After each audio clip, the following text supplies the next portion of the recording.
essas feministas ligadas a essas tradições das comunidades originais, locais, indígenas, mostram isso, que essa tradução de Pachamama como mãe terra é muito um olhar europeu, colonial sobre a Pachamama. Porque então parece que ela é uma entidade da terra, que tem um lugar muito específico.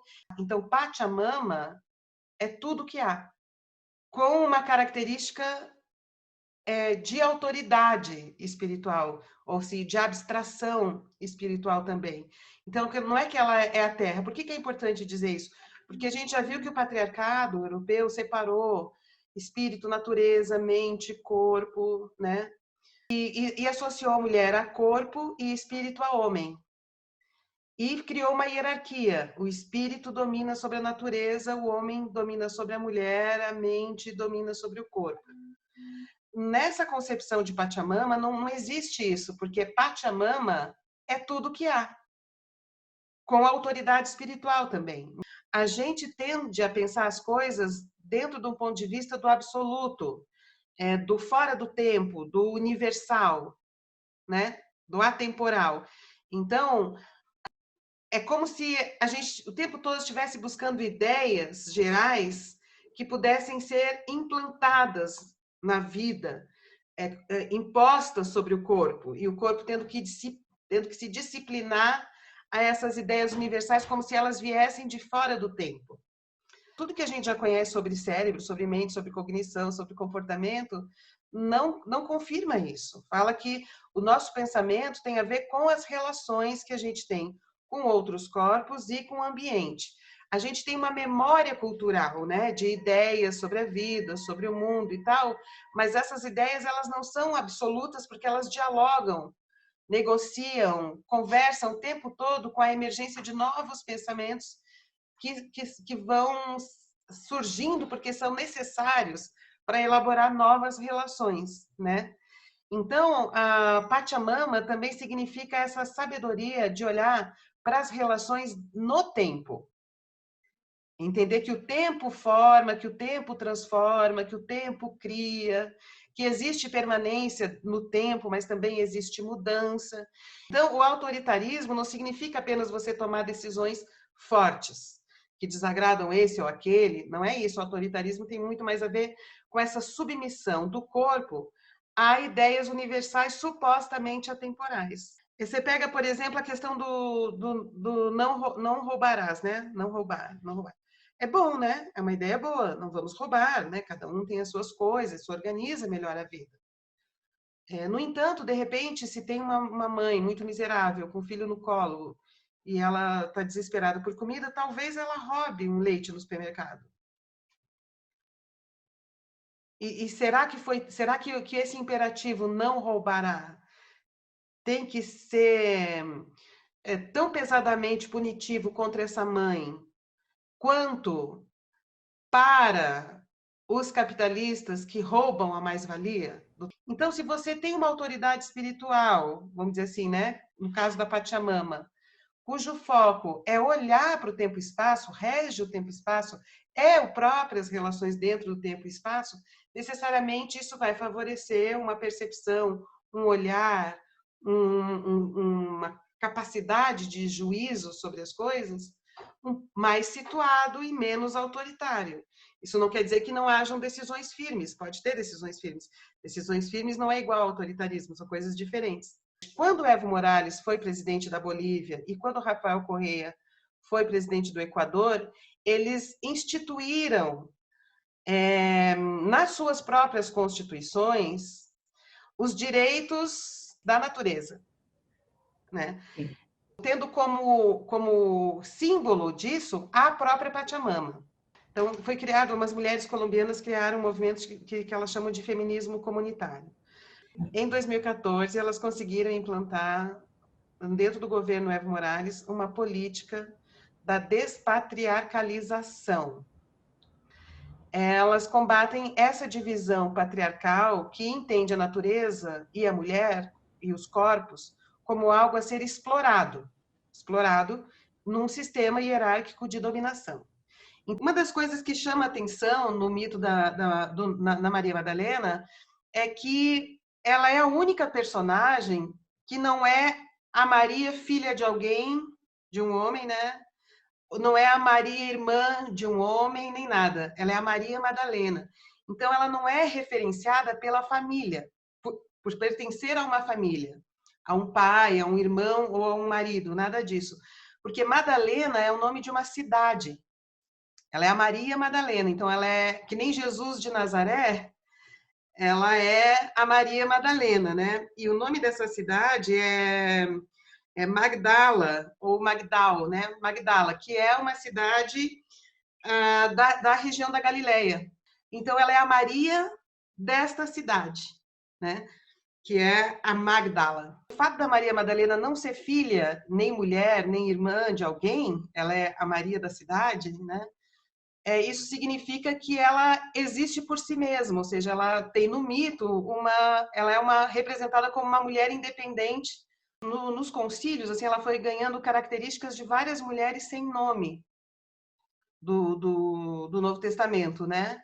Então, ela, na verdade, na imagem popular que se fez da Maria, junta 3 outras mulheres que não tinham nome. E uma delas é a pecadora arrependida. Aí também há toda uma discussão teológica de separar a Madalena, a Maria de Magdala, Maria de Madalena, dessas outras personagens. No século VI, o Papa Gregório de Matos associou, então, foi esse Papa que fez isso, o Gregório de Matos, no século VI. Ele associou a Maria Madalena a pecadora arrependida, que é uma anônima, não tem nome na... E o Lucas, no Evangelho de Lucas, ele associa a uma outra Maria, que é uma Maria de Betânia. Mas muitos outros estudiosos teóricos separam, falam que são 3 personagens diferentes. Essa associação foi feita com a ideia de transformar essa personagem num exemplo de arrependimento e perdão e transformação, por meio do arrependimento. Então, a própria igreja, oficialmente, tirou esses atributos da Madalena. Então, ela deixa de ser, no breviário canônico, uma penitente pecadora arrependida.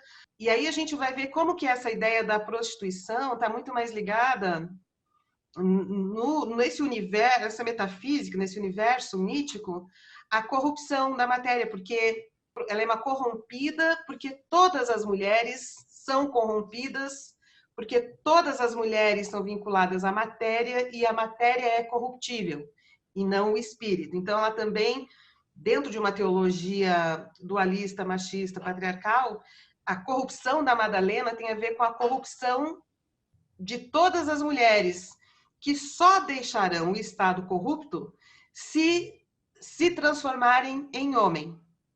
E transformar-se em homem é transformar-se em espírito e poder ascender, superar a degeneração da matéria que caracteriza o feminino. Isso está na gnose, nos evangelhos, nos textos gnósticos, que a gente vai ver aqui um pouco. Até eu tinha pensado em colocar o título desse vídeo de Maria Madalena, vírgula, o homem. O que aconteceu com a egiptologia? As feministas, quando elas entenderam a questão do patriarcado, como que o patriarcado criava uma hierarquia de poder dos homens sobre as mulheres e tal, elas começaram a se interessar, até porque começaram a surgir pesquisas assim na antropologia que mostrava que existiam sociedades que não eram patriarcais. Ou seja, o patriarcado, a dominação masculina sobre a mulher, não é da natureza humana, mas é uma produção específica da cultura. Isso fez com que muitas feministas começassem a se interessar pelo Egito, para tentar entender como naquela civilização incrível era a vida das mulheres. Então surgiu uma egiptologia, vamos dizer assim, feminista, de pesquisadoras, estudiosas, tentando entender a posição da mulher para dizer assim, ó, tá vendo? Vocês estão dizendo que as mulheres não podem ter direito à propriedade, mas no Egito elas tinham. E o Egito era uma grande civilização, entende? Então, é muito interessante isso na egiptologia, que é essa presença das mulheres estudando a condição da mulher. No caso, mulher como categoria política, né?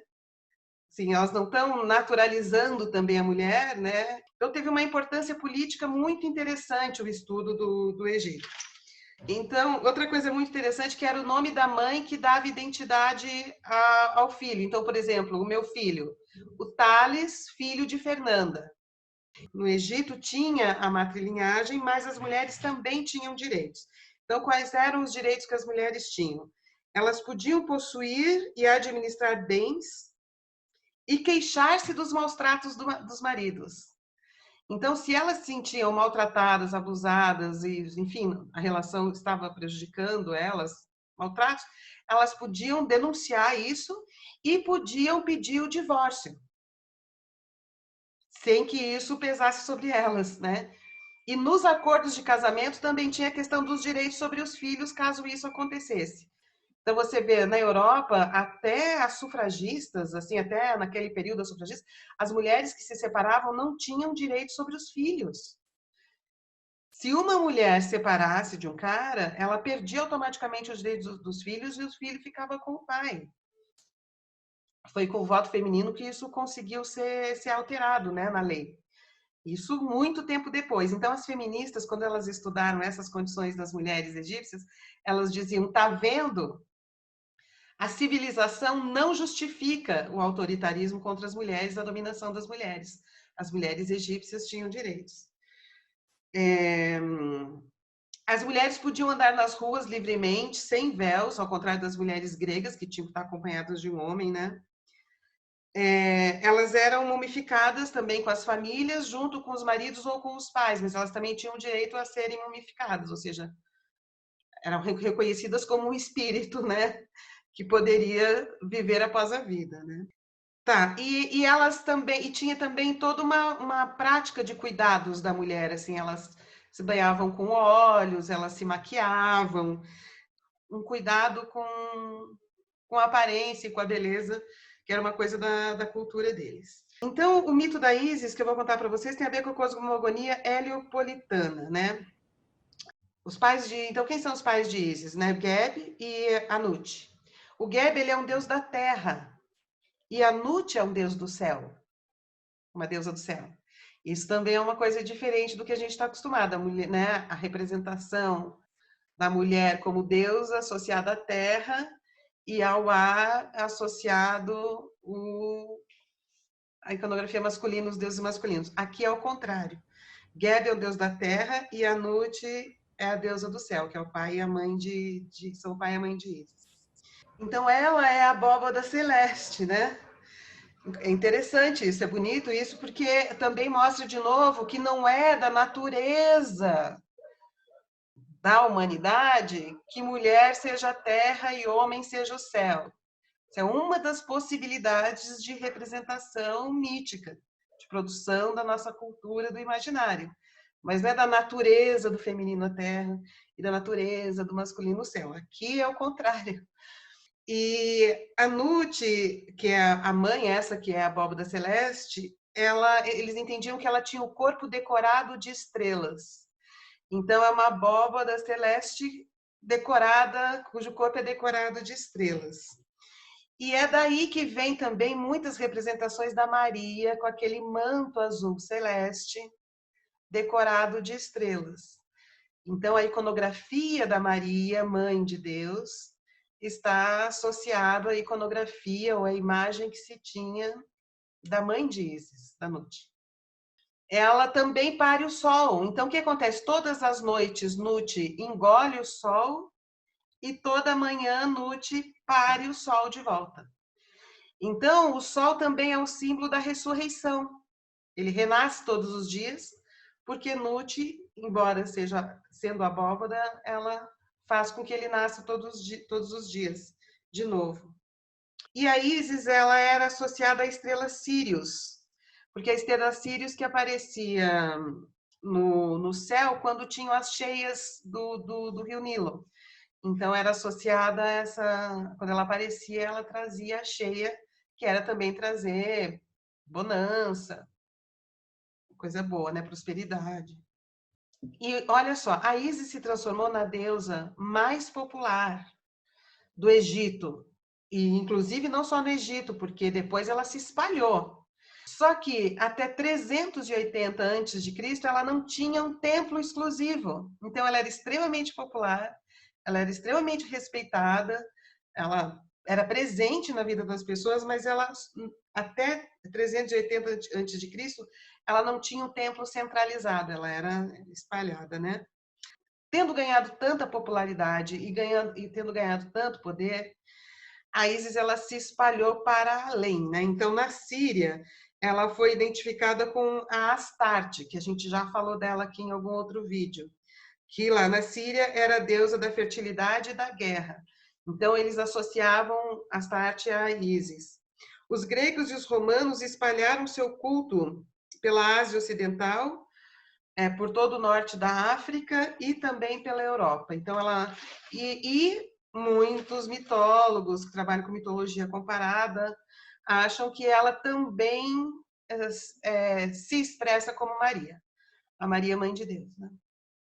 Quando surgiu o cristianismo, Ísis era extremamente popular e tinha um culto de mistérios da Ísis. E quando o cristianismo começou a crescer na antiguidade, o culto de Ísis era um dos principais rivais populares com relação ao cristianismo nascente. Então, o cristianismo disputou com Ísis, com o culto de Ísis, a popularidade. E talvez isso explique o fato deles terem incorporado ela na narrativa da Mãe de Deus. E tem alguns hinos antigos, né, que cantam a Ísis como uma deusa universal de incontáveis nomes. E ela era, então, considerada soberana, protetora das leis, das línguas e da agricultura. Olha, soberana, protetora das leis, das línguas e da agricultura. Tá, e agora chegamos numa outra face de Ísis que eu acho muito interessante, que é a Maat.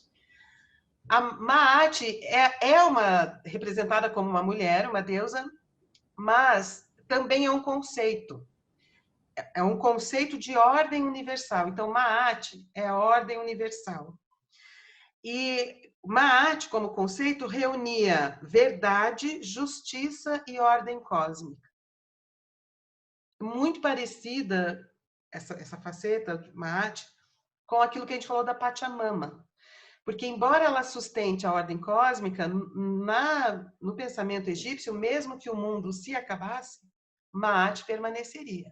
E era a pena da Maat que era colocada na balança quando os mortos iam ser julgados. E isso eu acho uma metáfora muito interessante. E aí eles tinham uma balança. Essa balança, então, tem dois pratos, aquela balança da justiça, né?